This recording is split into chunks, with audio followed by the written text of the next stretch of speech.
And, there's so much going on in the world today that revolve around ideologies and emotion. And sometimes we forget to dive into the facts. And a lot of people are not even willing to have the debate, the conversation today, which I think is part of the problem. So to have a conversation and, somebody like yourself to truly facilitate the fact that we need to have the discussions and bring things out into the open, I think is just remarkable.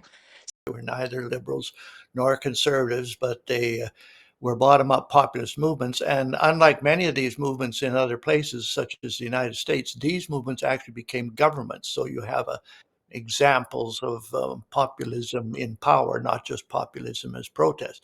And the Reform Party was in that tradition. In the late 1980s, there was increasing number of Western Canadians who were mad at both the traditional parties, the federal Liberals for the National Energy Program, which took billions of dollars worth of wealth from Alberta, particularly, and from Alberta producers, petroleum producers, and transferred it to the federal treasury and Eastern consumers.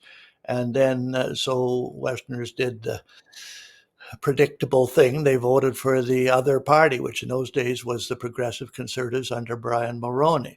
But Mulroney was slow to eliminate the National Energy Program, and then he did a number of things, in particular transferring a contract from the company in Winnipeg that earned a particular big defense contract and transferring it to Montreal. So you had hundreds of thousands of Western Canadians uh, mad and unsupportive of both the traditional parties. So that creates a vacuum, and the Reform Party ended up filling that and championing the position that the West had to look after its own interests better than they had been looked after under the traditional party regimes.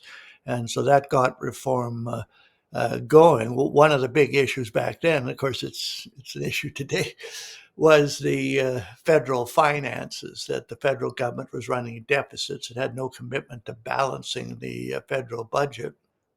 And of course, Alberta, as one of the big wealth producing regions, was going to be taxed in order to try to balance the budget. And so there was a great interest in getting the federal budget balanced. That was one of the two main planks of the Reform Party, would have balanced the federal budget and greater and better representation of Western interests in Parliament.